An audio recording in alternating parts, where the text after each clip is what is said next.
Sadbi afitiye ubwoba kiriko. Ibaze indirimbo yiwe ahani. Siko? 2025-2026. Nta ndirimbo nimwe wari gusohora ngo irengere ahanihe bro. Amaze kubona yuko Isanganiro Award izotwagwa na Kiriko Akili ari inkuru izovugwa cyane bro. Ariko araheza aravuga ati reka nanje ndabatemo content ishobora kuzimya Isanganiro Award. Isanganiro Award yamaze ijoro rimwe. Yenda tanabizi. Yamaze ijoro rimwe bro. Sadbi yaciye ayizimya. Kubera ko afise mind itabona ngaho kuri kamera. Avuga ati je ndi umwami w'izo mbuga mwasanze ko. Siko ariko kubera ko afitiye ubwoba Kiriko Akili avuga ati jewe ninaryamira gatoyi nkanyerera gusa gatoyi uyu mupeti ntamunyarukiye azonyarukira. Nisi gituma kenshi abantu kweri twahevye kuza turasenga mu ma eglise dusengera muhira. Ari ama eglise mani sinci y'urubanza anambabarire cyane ahubwo nzogenda gusengera dimanche kwa suguje. Ndagahende warabonye neza yuko ari ibintu byagumye bivibinga bigarukana cyane. Ubu naho basimbizi baramwicaritse siko bamubare ati mze shara simbizi kweli bande baramwicaritse hari aba stabo yorazika sengera mu eglise yiwe. Yego nani no mukirisu wiwe baramwicaritse baramubarira ngo sugu ngo rega ko turabe ibintu aho vyogera ngo tegura Ndagahende ye. Yes, bakunzi ba Yaga Tech TV. This is Mr. Vibe. Yo, uyu munsi turi kumwe n'umusaza. Yo wagwan. MC Gundos. Assalamu alaikum. Yes, bandanyo ndamukanye. Amina. Ariko ndazi neza yuko abadukurikirana rega bafise ukwemera gutandukana. None wewe usengera he kwanza? Je nsengera hose bro. Je nsengera hose. Jina dine nimwe nemeriwe kwinjira. Urumva hoza sinzi ahubwira naha. Oya ahantu hose anya basenga satani were wowe. Oya ahantu hose bemera Imana. Hose ndahinjira bro. Ahantu hose bemera Imana hose ndahinjira. Shaba gucmu. Oya bancunge gute man. Erega Imana ziratandukanye nuko ntagomba kuvyinjiramo. Imana yo mwijuru yenyewe yonyene mwe rudende bro.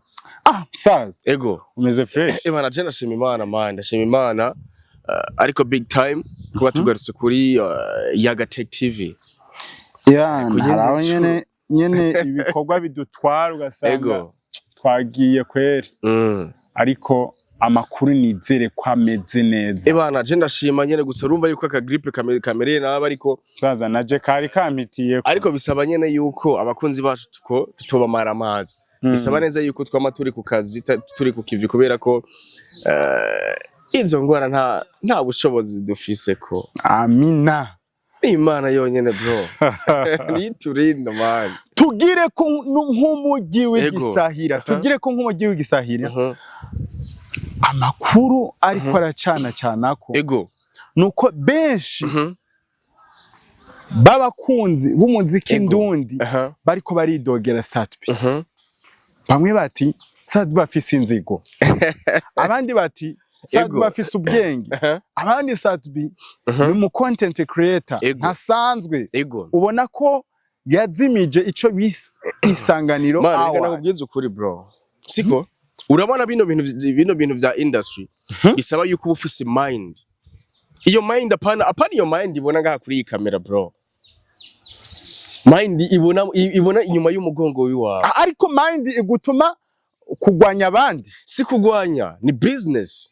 Sadbi ari mu kazi bro. Siko nsigituma neza yuko benshi bashobora kuba bitabura kumengo yashizemo inzigo. Siko uribuka neza yuko indirimbo yanayisibishije azi neza yuko Isanganiro Award igira isohoke bro. Isanganiro Award yarapfuye gusohoka. Sadbi ni wabonye base yaciye akora na Jonela kugira azimye bro. Azimye Isanganiro Award. Icyo ni ibintu bro byagiye bigaragara cyane ariko ico kintu nanakimushimirako kuko no mu content creator. No mu content creator bro. N'umuntu ategura ikintu kanaka kugira ko banaka badakanuye rega muri industry baririmbye benshi ntibabona imbere. Bamuna ya success y'abana ushatse kuvuga yuko kiri ku tuvuze Isanganiro Award turemeranya yuko izina rya Kiriku ritegeza kuza cyane gose bro. Ushatse kuvuga ko kirikatakanuye? Oya urazi igituma none Sadbi nabikora. Erega Sadbi ashobora kuryamira gatoyi akavyuka Kiriku akili yamurenze bro. Kiriku akili yagize yamurenze. Sadbi afitiye ubwoba Kiriku. Hari umuntu nigeze gutumira ambarira ngo ego kuba legend no kugira hit biratandukanye. Aho kweri hit ya Sadbi niya Kiriku zoba bingana? Oya ntibingana. Nenda afise hit muri kino gihe Kiriku akili arafise hit cyane gusumba Sadbi. Acamo rutagute none acamo rutagute nuko ibaze indirimbo yiwe ahani siko 2025 2026 nta ndirimbo nimwe wari gusohora ngo irengere ahani he bro. Ibaze no muvugizi w'igipolisi man wa muvyeyi dukunda mu rubanza nayisaba tishirira mwani iki bro murafshina bro Sadbi abuze ati nanje nakugari amajanja. Niki gituma ko ndikunda kubara yuko Sadbi afise ubwoba kuri Kiriku akili. Ati kubera iki? Amaze kubona yuko Isanganiro Award izotwagwa na Kiriku akili ari inkuru izovugwa cyane bro. Ariko araheza aravuga ati reka nanje ndabatemo content ishobora kuzimya Isanganiro Award. Isanganiro Award yamaze ijoro rimwe. Yenda tanabizi. Yamaze ijoro rimwe bro. Sadbi yaciye ayizimya. Kubera ko afise mind itabona ngaho kuri kamera. Avuga ati je ndi umwami w'izo mbuga mwasanze ko siko. Ariko kubera ko afitiye ubwoba Kiriku akili avuga ati jewe ninaryamira gatoyi nkanyerera gusa gatoyi uyu mupeti ntamunyarukiye azonyarukira. Utibagiye Sadbi na Kiriku hariho beef bafitaniye yo kuva kera. Ego ubwo abavuze yuko ari rya beef yoba kimufitiye baba bari besha. Oya sijya beef amufitiye ya kera ahubwo amufitiye beef ko Kiriku akili mu minsi iri imbere ashobora gushira hasi Sadbi. Ariko manzureke si beef yawe uri muri kubugondo siri muri ndiko ndakubarira. Ariko ibuke yuko na Kiriku yamuririmbye ego nivyo tuvyemeranye siko tuvyemeranye siko. Ariko ubwo banamufitiye canke inziga mufitiye nuko bose bari kuri level bose bari ku kazi bro. Siko ibintu vya hariya Kiriku akili yadatera imbere wibaze yuko Sadbi abari karapanika nkuko yadashika kuri iyi level abari karapanika nkuko siko. Ariko akagira ubwoba ko yamaze gushika kuri iyo level yo kumunyiganza bro. Sadbi afise ubwoba bwa Kiriku akili ashobora gusinzira gato Kiriku akili akamurenga bro. Ivyo ne bintu binagaragara. Abakunzi b'umuziki ni bamenyuze. Abakunzi b'umuziki ni baduhenyuze bro. None uba winjiye mu mutwe wa Sadbi urabona neza yuko ijya mind atayiri murimo. Sadbi hari undi muntu yogirira ubwoba none. Ushatse kuvuga umuntu Sadbi afitiye ubwoba. Ni Kiriku akili. Kundosa no majambo wayasubiramwe imbere. Ni Kiriku akili. Ariko wibuke yuko Sadbi asumbye amafaranga Kiriku. Aramusumba amafaranga. Siko? Ariko muri kino gihe bimeze gute? Ashobora kuba musumba imyaka cyane muri industry bro. Sadbi imodoka tunze siyo ivyo tuvyemeranye siko. Tuko turaba fan base y'abafana ba Kiriku akili na Sadbi bro. Siko Sadbi yaramutanguye ari mukuru wiwe. Niko nabigusubiriramwe. Kandi Sadbi ni mu content creator ashobora kunyiganza n'abakiriku n'abalinoje bakagira ubwoba. Siko dufata karorero. Sadbi yotegura igiteramo. Même jour. Na Kiriku. Ninde yoronka abantu benshi. Aho hantu rero ngaho. Aho hantu ngaho rero ngaho. Hari ikintu kica gikenerwa. Haca hakenerwa umuntu azi gutegura fan base, azi gutegura promotion, azi gutegura content. Umuntu yoca yuzuza ni Sadbi. Ariko kubera ko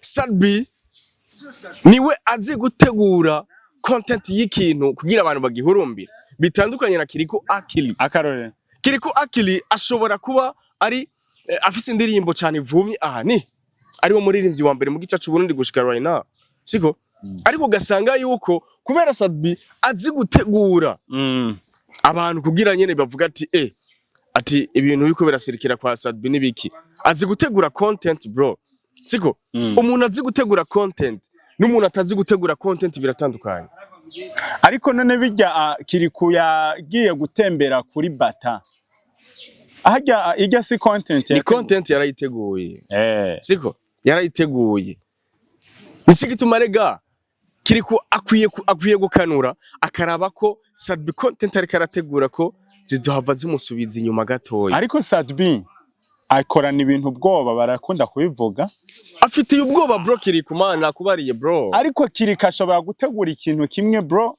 ugasanga kiramurenze niki gituma ariko nakubarira ko Sadbi ubwoba afise n'ubwoba bwa Kiriku akili siko Kiriku akili nawe arabona Sadbi postinze Kiriku akili nawe akacagira iki akacidegura content iza gukubita hasi ya Sadbi ibino bintu sinzi ko wabibone kungene vyagiye birakubita my tap siko Sadbi arapostinga yuko indirimbo yiwe yavuye kuri YouTube bro ariko nivyo bintu bro tubigarukeko Sadbi imyaka amaze cyane muri industry ubona ari umuntu kuri level yo gupostinga ngo indirimbo bayikuye kuri YouTube ngayo makuru sasa kambo k'abanyarwanda ngayo nguko akwiye gupostinga ngo imbuga yiwanje bari kubayihakinga abantu benshi barabiponze bino bintu kuko ni nkuko jewe shobora kuza nkaje imbere ya kamera ego nkatangura gukora ibintu biri bizarre ishusha abantu bari banzi ko nka Mr Vibe ego iraza kononekara naho noje imbere nkasubirayo ya kamera nkabisigura ko yari base kubisigura ivyo bintu biraza kugorana urazi abantu hatebe urazi hari ikintu ngira mvuge nimba nka Sadbi mu myaka amaze muri industry agikora content nkizo canke base nkizo yuko indirimbo yavuye kuri account ya YouTube atazi gituma izo ni content zisatu atamusi nimwe zidoshikana mu muziki uri international siko ibaze batoye biwe rero ibaze bali noje Sadbi mukuru wabo akoze iyo content bro content utigeze una medita bro siko content utigeze wiyumvira batoye biwe ba Kiriku akili bali noje bazokora content zimeze gute hari ibintu man sometime nyene Sadbi nivyo kandi Sadbi bro ari mu kazi siko indirimbo yiwira yoboye Tel Aviv bro siko ariko nyene ari content ushobora gutegura n'umuntu man yarakwizeye ko ideal kanaka akacabura n'ibintu urimo n'uzivyo urimo nci gituma bano bana bako baraza nabo nyene busanga bako barakora ama content kanaka batigeze biyumvira ariko nguye nkagaruka umuntu arashaka kuvuga ati jewe homboka ivyo bavuga byose ariko nacivinge kuco nifuza hari content man zitandukanye hari content nibwo ushobora gukora siko ukavugwa pe ariko ikaba content wiyugariye imiryango none content itagwanywa na leta content bakora ibintu kugira bashike kuki si kugira ababosi babiyumvireko ndaguye nk'akarorero nk'umuntu akoze uribuka cagiye content ya Alvin Smith bifata bambaye amakareso bro siko ataco bambaye man siko umubosi wa KCB azorondera Alvin Smith yakoze content yambaye agasiripe bro ngo guha akazi abona ati nivyo urimwo nyene sinzi kuko rega bazotubarira bamwe yuko ariko kiya gihe byaramuteje imbe baze batubari yuko ari abakomedi canke abanyamuziki rega tuzova dusanga dushigikira abantu ari abakomedi wallahi izina ry'Imana tuzova dusanga rega aba banyamuziki bacu ari abakomedi baraho tutigeze tubimenya tukaguma tubaharura mu banyamuziki mani tukanyuzemwe turabigarukako hari higanwa ririko rirategurwa n'umukozi w'Imana bita Joshua Prophet of Jesus bise bagise gute ntavyo ivyuzuye award agomba gutanga award yitwa Ndagahende kwa Sugu J kwa Suguru umuririmbyi wa kera amajambo yavuze imboga zahururanye ariko nabana none ku ruhande rwa Kiriku bamurenganije tutaraja kuri kiriko ibi vyari bibereye umukozi w'Imana kaze musesangura abakozi b'Imana kenshi ubu bari muri business abakozi b'Imana gushika ino saha benshi bari mu rudandazwa bro nka Sugu J canke Prophet Joshua umuvyeyi twubaha cyane wo muri Eglise About Church ariko mve neza yuko ari muri business Ndagahende warabonye neza yuko ari ibintu vyagumye bivibinga bigarukana cyane ubu naho basimbizi baramwicaritse siko bamubare ati mze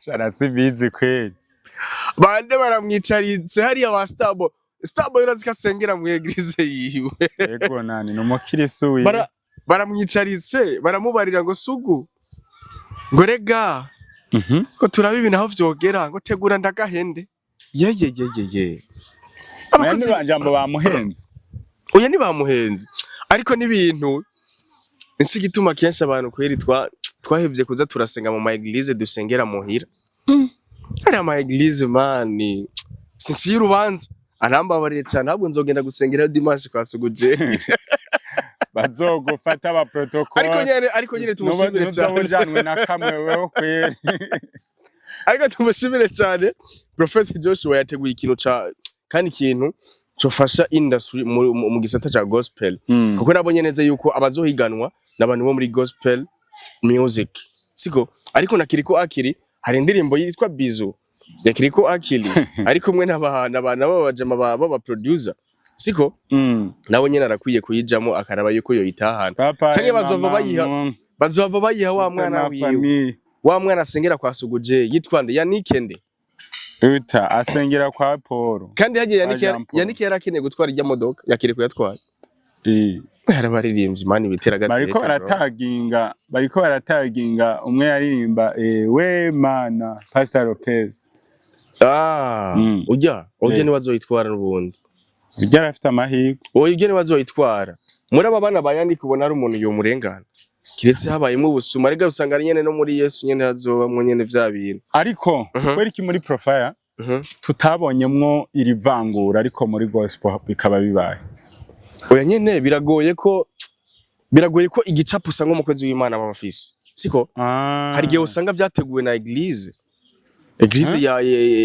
ya Prophet Joshua ya Sabauti siko ariko nyene bumve neza yuko bano bantu cyane bari muri Yesu nabo nyene barakwiye kutwereka aho bahagaze kuko ugiye kwitegereza urabona neza yuko ahantu bahagaze subukizwa ahubwo batuzaniye muri business ya Eglise business y'akazi kugira nabo nyene barabukungene babaho tubitahura uko nyene bro tubitahura uko nyene baba bakeneye nyene kugira nyene birabikungene babaho Prophet Joshua bandanye ukora business ahubwo uvuze ivyo kubaho ngo warayiriye amahera ya Chimamani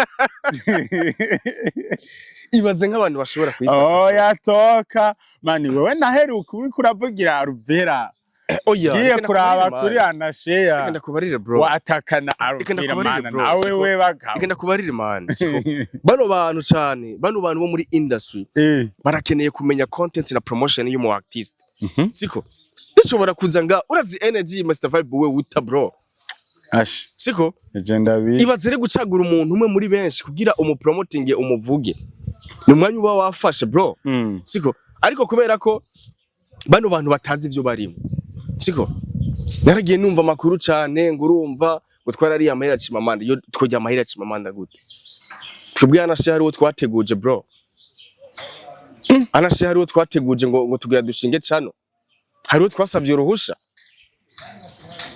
hariho twatakambiye dufukamire ushatse kuvuga ko ajya karaga content ni yari content kwari ukuri ariko nyene ni vya bindi nyene ni gute umuntu ashobora kuriha amahera aba promoters ngo bagende gufukafuka ibintu vyabaye ariko narakimbye tuvyikawushe bro Alvera yarusha amahera oya ivyo navyo mvuze tuvyikawushe bro gikunda kubara yuko bano bantu barakwiye gutahura industry kandi bizogorana cyane kugira batera imbere ibaze nko gufata irigara mukicara bro muko muyagira umuntu ngo yari amahera Chimamanda arafise amahera yo kuriha anashare kari brand kaze bro man ntaco reka ndavyize reka dusubire kwa Satbi ego Satbi n'umuntu bavuga ko akoresha mindset. Ego. Ubwenge bwe ngo ntibogerwaho. Kandi buri munsi atangaza abantu benshi. Ego. Serious man, niko bibona. Bro. Hari gihe umuntu agirira ubwoba bw'ubuzima. Siko? Sadbina akeneye gupfa ubwo batwenga. Sadbina akeneye gusubira muri bwa buzima bwo kumayira abiri bro. Siko? Arazi ico akeneye gushikako. Hari abapeti benshi bavuye ruguru bashikira mu gisagara ca Bujumbura, bashikira mu miryango y'ifisi, bashikira no mu muziki, batigeze ba challengingwa n'ama challenge agiye atandukanye y'ubuzima bro. Siko? Urazi yuko iyo umaze guca muri challenge y'ubuzima birasaba neza yuko nawe wicara ukavuga ati je ndakeneye gushika ku yindi ntamba. Yes. Sadbi igituma abayoboye n'abano bantu nibona yuko na ba Big Fizz bose bagiye. Bakidumu bose baragiye. Yes. Nabo nyene bibereye mu mandazi. Tutazi niyo bari. Sadbi igituma nyene abayoboye nuko kuntu nyene atubaragiza. Akiriye ama content kanaka. Kandi ari umu legend. Nabo twe kwitwa ngo aba legend baloriro nyene ntibazi gukiriya content. Baloriro badugira ku ma content y'abandi. Harimo sinumwe roriro urigira mubona kuri channel atadogiye kuri content y'undi muntu. Wapi. Nico gituma rero Sadbi reka abayobore bro.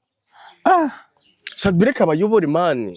Kuko biracakeneye yuko umuntu nakubari yuko afite ubwoba nikiri ku akili. Kandi Sadbi akanyerera gatoyi kiri ku akilera murusha fan base. Ibi no kubiragaragara. Gusa nakiri ko akili yagize n'ubwo bagusohora indirimbo inyuma yahanihe. Arabe yikosora. Kandi ni yayisohora zasenga Imana arabe yuko izo cyane tumushire muri babasani ugiye kuri YouTube usanga ko muzi kumwe wawe gusa. We yagize ubwoba bro. Kiriko akili yagize ubwoba. Nta wamenye. We yagize ubwoba. Ariko hariho amakava mazigiye mbona ati bakoranye collabo n'uyu unuri. Izo collabo nazo duharura. Turakeneye igikorwa ciwe bwite cyo kuri account ya YouTube. Kisigaye mbona na ba Melanin Boy bidogira ngo ba promoter ba Deza. Ninga Melanin Boy. Aratumye nciye nkorora. Ahubwo bamye barakomanta ngo ujya muzungu yamukoye he. Kashare baririmbye nyene kugira nyene ba profit akanoti kabo ba etranje. Melanin Boy yashatse guprofita amafaranga y'umuzungu. None vyashitse. Katigeze arondera n'aba promoters biwe. Abarihe? Bro na muririmbyi n'umuntu ndakubwiza ukuri. Na Sadbi yanitse izina. Arafise aba promoters aha mahera. Aha kanoti bro. Ushobora kuzana uwo muzungu utigeze urondera aba promoters kugira ngo promoting ibintu vyiwe biherera muri Facebook yiwawe. Canke mu nzu yiwawe. Abongira n'ujya muzungu aranicara kana medit. Ati bwa munini aje ku mu underground nk'uyu. Tuvyihoze turangize. Mani jewe nizera yuko hariho ikintu uvuze gikomeye. Ego. Kuri Sadbi naho yiyumvira cyane. Ego. Arabe ivyo yiyumvirako. Cyane. Arabe ivyo yiyumvirako. Izo content Sadbi si content zari zimukwiye. Kandi ikindi naci ngorane nibaza ko ari ibintu umuntu buryo ushizemo agashavu ngo umuntu yagusize. Bizoca bigorana yuko tuba umuziki uri international. Ba aduka kimwe bazoposting iki. Bazova bapostinga bari na gusa. Babonye kuri mukuru we na posting ibintu atamutwe n'amaguru bigira. Yarakwiye kubera akarorero bari. Cyane bro. Gundos. Ego. Cyenize ko watanze umuco. Ibana santimze. Big time. Mbeba bavuga acha ni kushukuru. Asante abakunzi ba Yagatech big time. Hala.